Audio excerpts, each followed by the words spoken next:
Hi everybody, welcome to my YouTube channel. In this video, we'll be talking about resumes and my 7 tips on how to make an excellent resume that will land you your 6-figure job.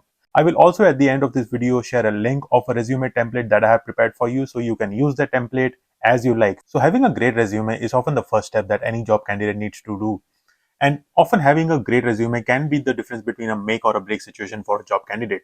Either the ATS system did not find the keywords that the job was looking for, or the human that was reviewing your resume did not find your experience suitable for the job, or frankly, they just did not like your resume. And another factor is authenticity. How authentic is your profile really for the job that has been posted? So without further ado, let's deep dive into this resume making process, and I am sharing my 7 tips on how you can make an amazing resume.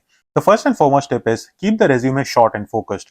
Generally, a one-page resume works best, but if you're somebody with a lot of experience, then a two-page resume is fine as well. And you don't have to list all the 25 years of experience that you have garnered if you're a seasoned professional.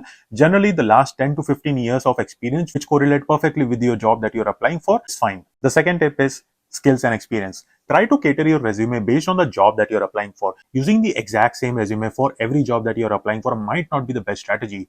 Try to cater your resume in such a way that it is able to correspond to the job that you're applying. And during this process, try to make sure to highlight the skills, the qualification, and the experience that are very much relevant to the job that you're applying. And when you're listing experience or duties in the resume, you can get slightly creative in the process. If let's say you're applying to a job that's not in your industry, but you have done the duties that this particular industry is looking for.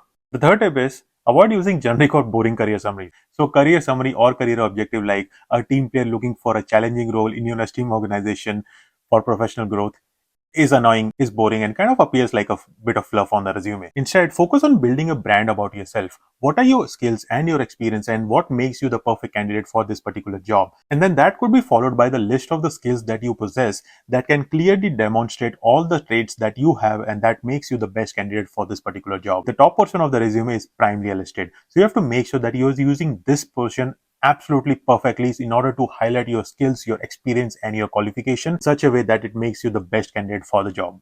So for example, if you're an iOS developer, you can write something like an iOS developer with 5 years of work experience working in companies like XYZ on complex projects impacting hundreds and thousands of users across the globe on technologies like ABC, followed by a comprehensive list of skills that you possess at the next level in bullets. The fourth tip is make sure that your resume caters to the ATS. Prior to an actual human looks into your resume, there is a good chance that the ATS is actually going to scan your resume and figure out whether that resume is good enough to actually go to the human or not. So make sure that your resume is in the right format. Normally a Word document or even a PDF works fine, and make sure that you are listing all the keywords that have been posted on the job description in your resume. When you're listing the keywords, do not just copy paste them as it is. Make sure that you're organically linking those keywords in such a way that your experience actually brings them out. Or if you're not able to do that, I would suggest have separate sections like core competencies, hard skills, soft skills, wherein you can list all those keywords one by one. Fifth tip is don't just list job duties. You have to list them as achievements.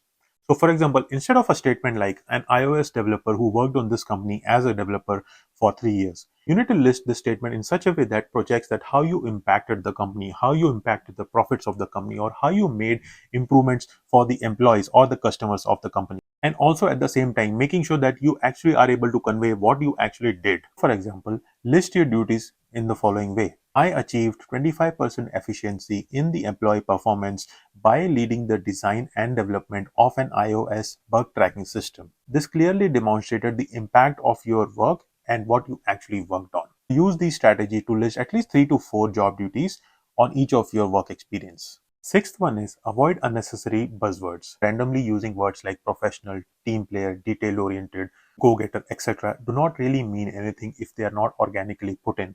Rather, instead of using these words, you should use action words. For example, use words like achieved, designed, improved whenever you are listing your job duties or something that you did in your past work to highlight what was the result of your work. This helps in projecting confidence in your ability and sends out a clear message to the reviewer that you're trying to send. The seventh one is link your social media profiles. So let's say you're active on social media and you're posting daily content about your industry or about your expertise. You should definitely link that if you think the content that you're posting is directly relevant to the job you're applying for. Let's say you're a tech worker and you have some project that you have uploaded on GitHub. You should definitely link those as well. Trust me, these help a lot. but they have to be really good and relevant to the job that you're applying for. So those were my tips, and I hope these tips help you a lot. And if you're looking for a sample resume, as promised, I'm linking that in the description below. So get that format, download that format. It will be in Google Docs. And if I'm unable to do the upload, then I will actually post this on the YouTube channel. And so you can take a screenshot of this resume and make it your own. And let me know if you have any questions or concerns. Please consider subscribing to my channel and also other social media platforms that I'm very active upon. Thank you very much. Have a good day.